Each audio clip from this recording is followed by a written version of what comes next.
welcome to Vision Lakshya. Myself Vanshika Dhingra.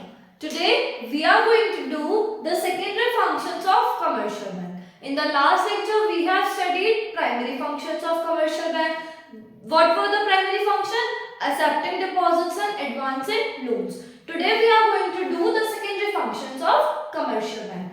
Secondary functions are categorized into 4 points. What are those? First one is overdraft facility, then discounting bills of exchange, agency functions, general utility function. These are the 4 sub-points of secondary functions, okay, of commercial bank.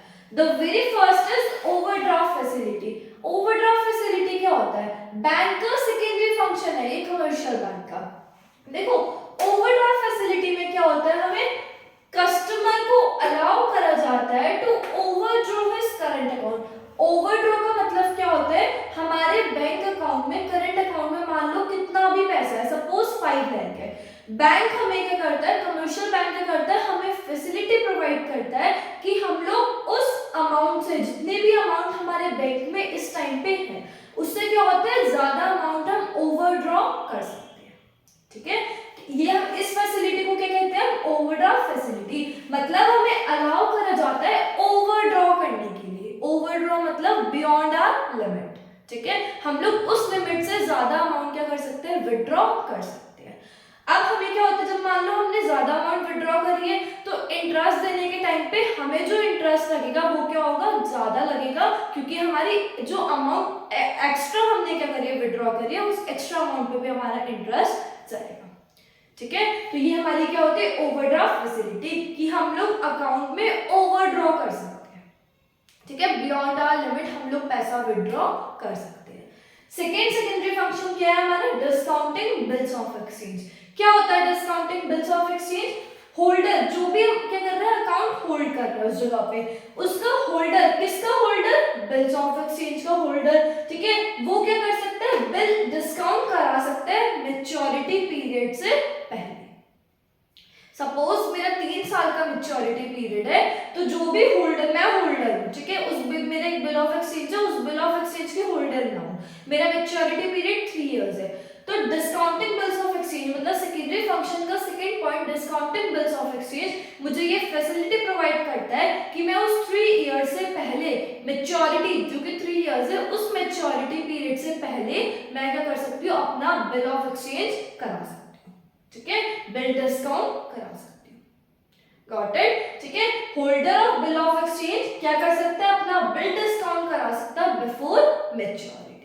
कुछ commission deduct करने के बाद bank क्या कर देगा, balance पे कर देगा होल्डर को. जैसे मैंने आपको बताया कि मेरी 3 लाख की मैच्योरिटी पीरियड है, सपोज उस मेरी मैच्योरिटी मतलब मेरा बिल ऑफ एक्सचेंज जो है वो सपोज 1 लाख का है, मान लो बिल ऑफ एक्सचेंज, तो वो 1 लाख जब मैं मैच्योरिटी पीरियड से पहले मैं करूंगी, विड्रॉ कराऊंगी, बिल डिस्काउंट कराऊंगी, तो बैंक क्या करेगा, उसमें से कुछ अमाउंट डिडक्ट कर लेगा as commission.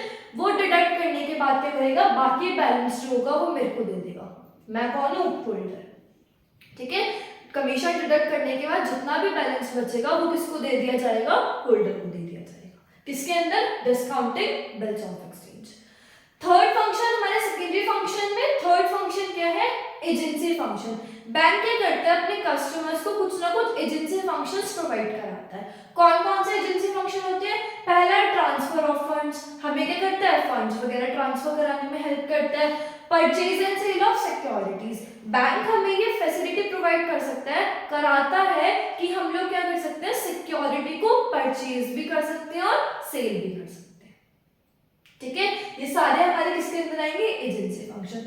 Third, purchase and sale of foreign exchange. Foreign exchange भी, फॉरेन करेंसी भी हम लोग क्या कर सकते हैं, परचेज कर सकते हैं और सेल कर सकते हैं. ये हमें कौन प्रोवाइड करता है, ये facility, commercial bank. Then collection and payments of various items. हम कितनी भी पेमेंट को कलेक्ट कर सकते हैं और क्या कर सकते हैं, कलेक्शन कर सकते हैं पेमेंट का और पे कर सकते हैं कितने सारे आइटम्स. Got it. कुछ आइटम्स है और भी बहुत सारे पॉइंट्स हैं, तो एक्सेट्रा. ठीक है, ये सारे क्या है, हमारे एजेंसी फंक्शन जो कि प्रोवाइड कराता है कमर्शियल बैंक. चौथा हमारा कमर्शियल फंक्शन क्या है, general utility function. General utility function के अंदर क्या करता है, बैंक कुछ बेसिक यूटिलिटी वाली चीजें प्रोवाइड करवाता है। कौन कौन सी है वो? पहला हमारी locker facility.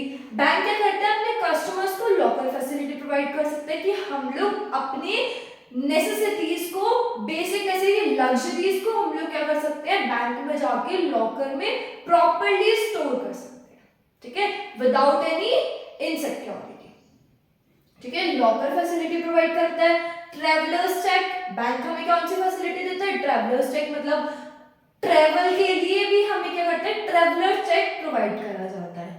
Collection of statistics, ठीक है, बैंक हमें ये वाली फैसिलिटी प्रोवाइड कर सकते हैं कि हम लोग क्या कर सकते हैं, स्टैटिस्टिक्स, जगह जगह से डाटा भी हम क्या कर सकते हैं, कलेक्ट कर सकते हैं, एग्रीगेट कलेक्ट कर सकते हैं। अंडरराइटिंग सिक्योरिटीज, अंडरराइटिंग सिक्योरिटीज मतलब बैंक में हम लोग क्या होता है, ब्लाइंड ट्रस्ट करते हैं, तो बैंक हमें कुछ भी सिक्योरिटी ऑफर करेगा, वील परचेज एंड सेल, तो बैंक की वजह से क्या होती है, हमारी अंडरराइटिंग सिक्योरिटीज पॉसिबल है। ये सारे हमारे क्या है, secondary functions of commercial bank. Overdraft facility, discounting bills of exchange, agency function, general utility function. Got it? These are your functions of commercial bank. In the last lecture we have studied primary function. Today we discuss secondary and your functions of commercial bank are over.